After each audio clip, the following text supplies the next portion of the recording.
I am continuing in my reading. What I'm doing in this series is to read through the entire standard works of the Church of Jesus Christ of Latter-day Saints. This consists of the Bible, the Book of Mormon, the Doctrine and Covenants, and the Pearl of Great Price. I am continuing reading in a chronological order, according to event, not according to publication or volume, so I'm skipping around a bit as I move along. We continue in our reading again. We are still in the book of Acts. We have gotten to the point of about, the early 40s. So this is like 42, 43 AD. We're getting to about 10 years after Christ. We had Stephen martyred, which kicked off the persecution of the saints in Jerusalem, causing them to scatter. They spread all over the place, going as far north as Antioch. And they went to the islands of Cyprus and Crete and into Africa. But it wasn't until Peter opened the door to the Gentiles to receive the gospel that they started teaching the Gentiles. In all these places they were teaching only the Jews. Now they are teaching the Gentiles.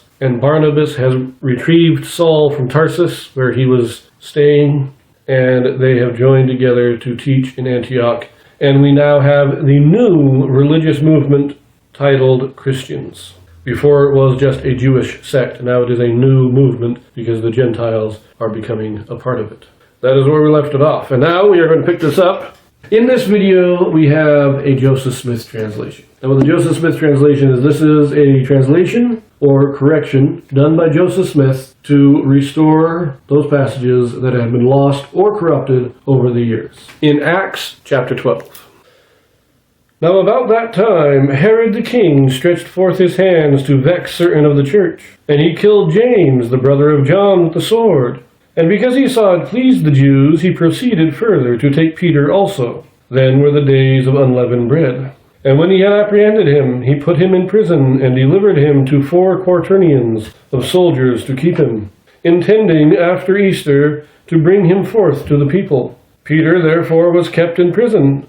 But prayer was made without ceasing of the church unto God for him. And when Herod would have brought him forth, the same night Peter was sleeping between 2 soldiers, bound with 2 chains, and the keepers before the door kept the prison. And behold, the angel of the Lord came upon him, and a light shined in the prison. And he smote Peter on the side, and raised him up, saying, Arise up quickly. And his chains fell off from his hands. And the angel said unto him, Gird thyself, and bind on thy sandals. And so he did. And he saith unto him, Cast thy garment about thee, and follow me. And he went out and followed him, and wist not that it was true which was done by the angel, but thought he saw a vision. When they were past the first and the second ward, they came unto the iron gate that leadeth unto the city, which opened to them of his own accord. And they went out and passed on through the street, and forthwith the angel departed from him. Now this starts us off with a little bit of a sad story of the martyrdom of James. He's the first of the disciples to die a martyr's death. He is killed by Herod, likely Herod Agrippa, the son of Herod the Great. Might have been Agrippa's son. Honestly, I get confused on the whole family dynamic there. But he's killed, and the people love it. The Jews have been persecuting the saints. They've been wanting to put down this new movement for years. This is, 10 years after they killed Christ, and it is gaining followers, it is gaining influence. So when they kill James, who is not the second elder there, you have Peter, James, and John, the president, first counselor, second counselor, they kill James, the Jews love it. And so Herod arrests Peter, and he's planning a special thing for Peter. He's going to execute Peter on the Passover. This is the time of unleavened bread, the 7-day feast following the Passover. Now it also uses the term Easter. This is the first time in scriptures that the term Easter is, it might even be the only time that the term Easter is used, but that is just a Greek. That's what we're talking about. Passover's coming up. We're going to kill Peter as part of the Passover celebration. Really make the Jews like you. That's the whole plan. So this is, the exact timing I'm unsure about. I would say about 10 years after Christ was killed. So they're going to kill Peter on the anniversary of Christ's death, because that's going to be the Passover again. But then I love the story. They put him in ward. They put him in prison. The quaternions, this is a squadron of men, 4 men. So in a cohort, you'd have 7 cohorts in a legion. That's 7 centurions, each one over a cohort. And the cohorts would be divided into smaller groups, and the smallest unit would be the quaternion, which is 4 men. And so he's putting 4 quaternions, that is 16 men, to guard Peter. He really doesn't want Peter to get away. Peter is chained. He is standing between the guards. Guards all go to sleep. The wardens go to sleep. The angel appears to him, and Peter follows the angel. The angel says, stand up, put your sandals on, the chains fall off. He says, follow me. Peter follows him. And Peter doesn't know that it's not a vision. He thinks he's seeing a vision until he gets outside of the gate. And then he realizes, ooh, wait a minute, they just got me out of prison. But you also know he was pretty deep into the prison because they went past 2 wards before they got to the outer gate. Now the wards would be the inner gates. You go into the prison, you have the iron gate, that last gate, that gets you into the prison complex. You then go past the first ward, would be where you would have the temporary cells, where you'd have people who are just being arrested that haven't been convicted yet. And you'd go a little deeper in, would be the second ward. And I don't know how many wards that this particular prison had, but that's how it would be. And the deeper down you would go, each ward is either closer to the center or going down into the ground where it is harder to escape from. So Peter going through 2 wards and then the gate, he was a bit deeper in. He wasn't just sitting in prison. They got him in there. They didn't want him to escape. And as soon as he's out of the gate, though, the angel just leaves. It's all kind of fun. Peter even doesn't really realize what's going on until he's outside. But let us continue verse 11. And when Peter was come to himself, he said, Now I know of a surety that the Lord hath sent his angel, and hath delivered me out of the hand of Herod, and from all the expectation of the people of the Jews. And when he had considered the thing, he came to the house of Mary, the mother of John, whose surname was Mark, where many were gathered together, praying. And as Peter knocked at the door of the gate, a damsel came to hearken, named Rhoda. And when she knew Peter's voice, she opened not the gate for gladness, but ran in, and told how Peter stood before the gate. And they said unto her, Thou art mad. But she constantly affirmed that it was even so. Then said they, It is his angel. But Peter continued knocking. And when they had opened the door and saw him, they were astonished. But he, beckoning unto them with the hand to hold their peace, declared unto them how the Lord had brought him out of the prison.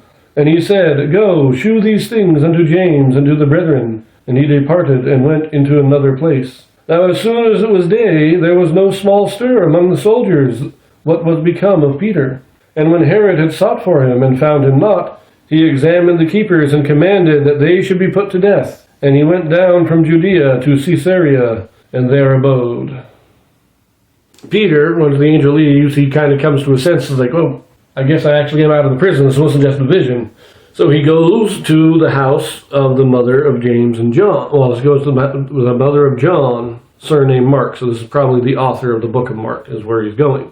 Rhoda, the damsel, she's a serving girl in the house, hears somebody knocking at the door. And she goes and who is it? And Peter calls to her, says, It's me, it's Peter, let me in. And she's so happy that he's there that she doesn't let him in. She goes and tells him, Peter's waiting outside. All she needed to do was let him in. He could come in. There would be no controversy. But because she doesn't let him in, everybody thinks she's lying. But she continues to say, no, it's Peter. He's out there. And so eventually they say, well, maybe he is out there, but it's just his ghost, his angel. He's dead and he's come back as an angel. But he keeps knocking. Eventually they hear him knocking and they let him in. And he tells them, don't ask any questions. Don't worry. I'll tell you how it all happened. And then he goes somewhere else. He kind of goes into hiding because he knows that Herod is still looking for him. But he tells him to go tell James. Now, we read about James, the brother of John, being martyred here. So this James is a different James, most likely the brother of Christ and the author of the Epistle of James. Of course, when all this is found out, Herod gets angry, and since he can't kill Peter, he kills all the guards. That's 16 soldiers and, 2 wardens, has them all executed for letting Peter escape. Verse 20.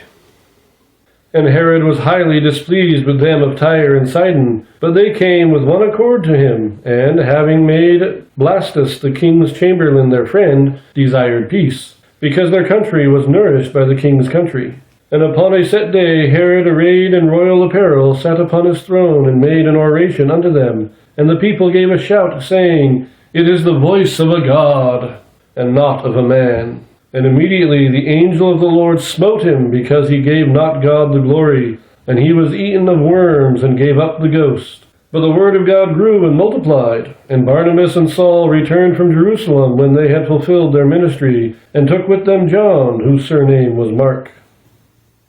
So Herod, he went off to Caesarea, which is a little bit north. It's near Tyre and Sidon, and they get into a dispute with Tyre and Sidon. It doesn't really explain why, but Tyre and Sidon do come with requests of peace, because their food is basically being grown in Judea. And so they don't want to be in a feud with the king of Judea. And so they make peace with Herod, and Herod stands up and he gives this great speech. And the people praise him for it. As I say, it's like a god is speaking. And this is a very pagan thing, but Herod is the king of the Jews. He knows who God is, but he's not faithful. And he relishes this praise. He laps it up. And so God curses him. And did he die immediately, or did he die over the course of some time? It's not clarified, but he gets some kind of disease, a rotting disease, from which he eventually dies. Not a very pleasant end. Saul and Barnabas have come back from Antioch to Jerusalem, and they prepare to go out on another ministry, this time taking Mark. So that's a little note tacked onto the end there. As Herod is dying of some horrid disease, Saul and Barnabas are preparing for their second ministry. The first one was in Antioch. Now they've come back to Jerusalem and are preparing to go out again. Now there is one very, very brief Joseph Smith translation here in chapter 12 in verse 7, where it says, "The angel of the Lord came upon him." Joseph Smith corrects this to, "The angel of the Lord came unto him." So it's not that the angel is sitting on him or possessing him in some way, it's just the angel came to visit him. It's not an essential correction, but it does make a whole lot more sense.